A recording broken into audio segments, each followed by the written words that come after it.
dar ni más ni menos que la esencia de lo que vamos a explicar ahora, que es la alegoría de la caverna de Platón, la fuente de la cual surge Matrix, y que en términos conceptuales básicamente es una decisión de poder pensar que tal vez todo el mundo que nos rodea, pero no las pequeñas cosas, las grandes estructuras que hacen a lo real, el mundo que nos rodea en toda su polidimensionalidad, desde los afectos hasta la lógica, desde la matemática hasta los olores. Todo en realidad es una construcción aparente. Y para peor o para mejor, hay algunos seres humanos que poseen la capacidad de visualizar esta situación de apariencia que se nos instala como real, y esa posibilidad lo que le genera es la capacidad de salirse de este mundo y poder tomar entonces una decisión final, que es qué hacer con la aportación de ese conocimiento diferencial.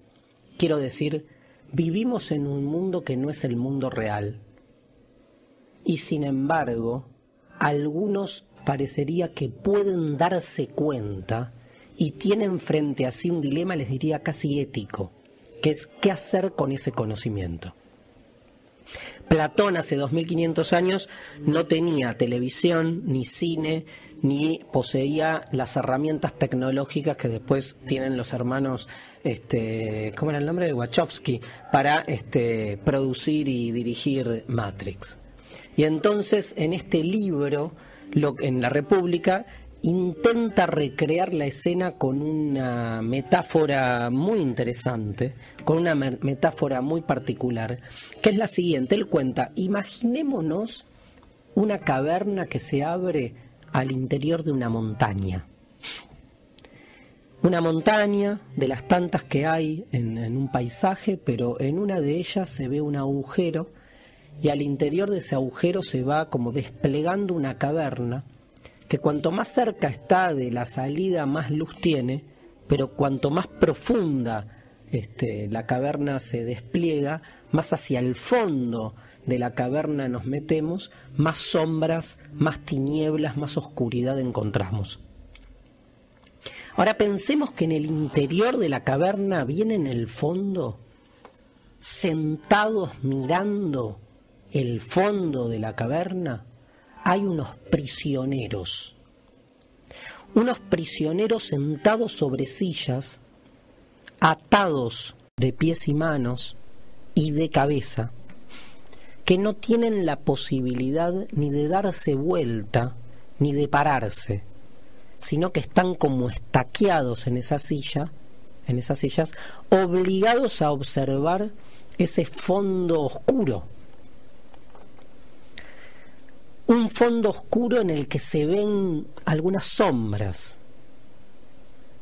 y ellos no tienen la posibilidad ni de pararse ni de desatarse. Están encadenados, pero con el paso del tiempo esas cadenas se vuelven costumbre, se vuelven invisibles, a tal punto que las dejamos de percibir. Vivimos encadenados en el fondo de una caverna, observando una pared con sombras, pero con el paso del tiempo vamos olvidando ese carácter existencial y comenzamos a confundir esa situación de aprisionamiento como si fuese una situación natural, normal, real.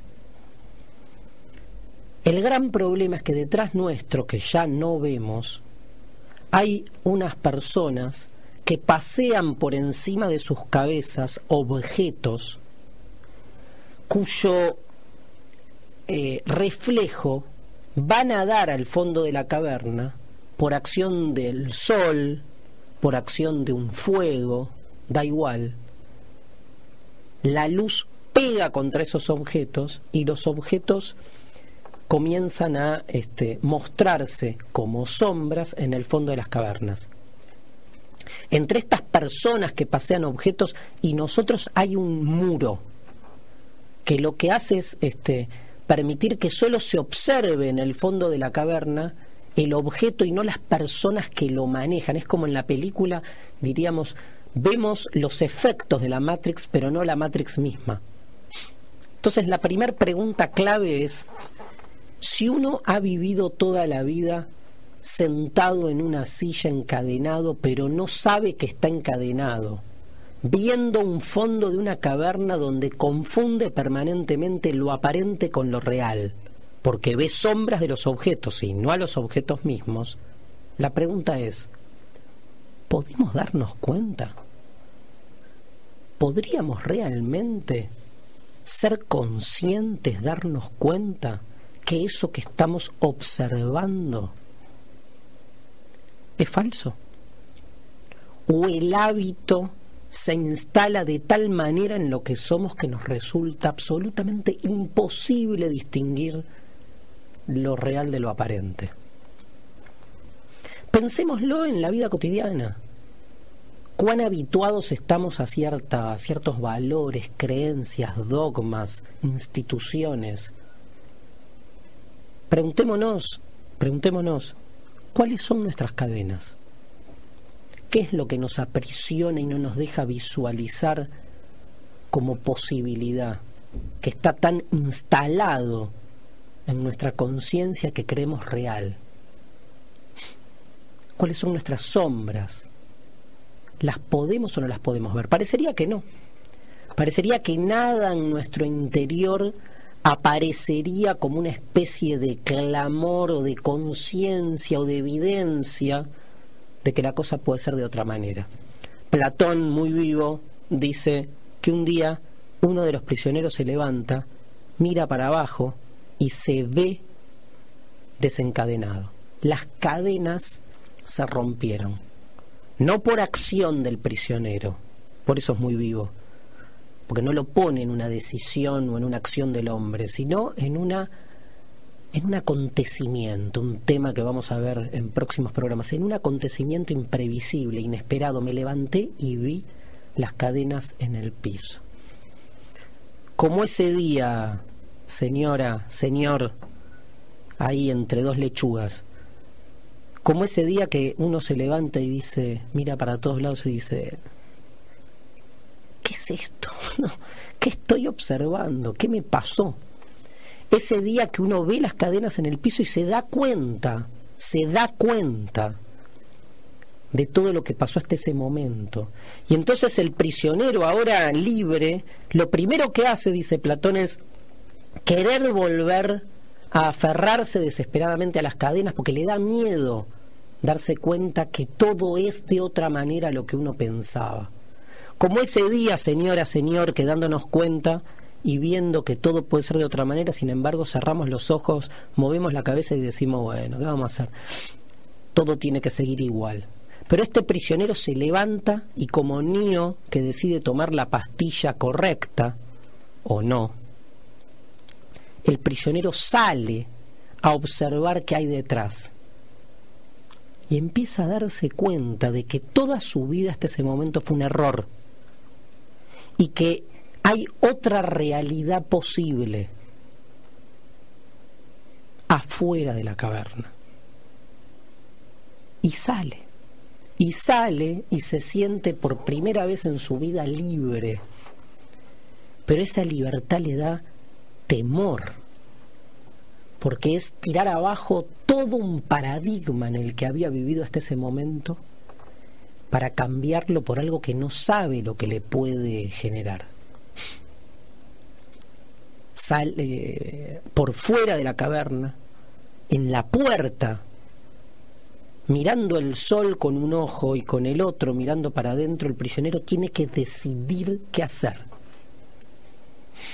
Zafé, dice para sí mismo, en griego, ¿no? Zafé, dice para sí mismo.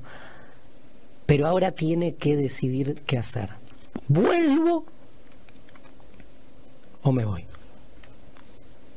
Tal vez la primera reacción de todos sea, me voy. ¿Para qué voy a volver? ¿A qué voy a volver?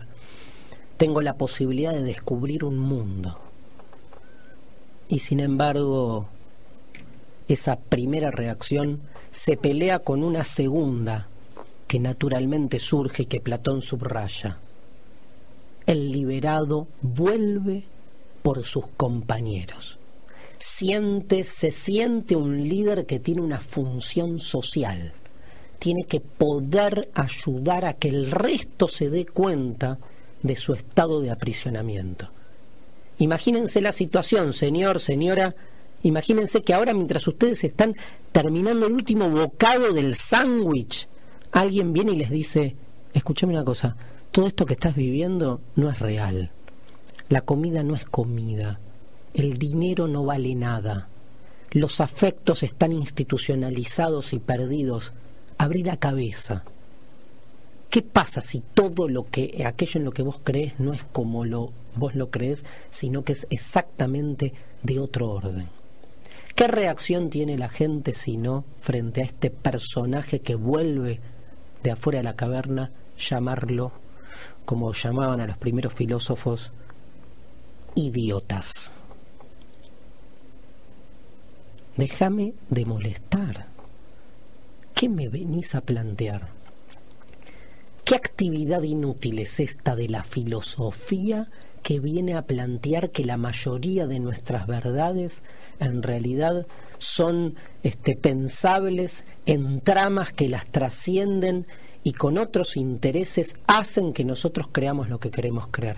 ¿Por qué nos vienen a molestar de esta manera si el mundo venía mucho más tranquilo? Difícil tarea la de la filosofía como final de la alegoría de la caverna. La tarea de alguien que debe poder conversar con un otro que no quiere entrar en este discurso.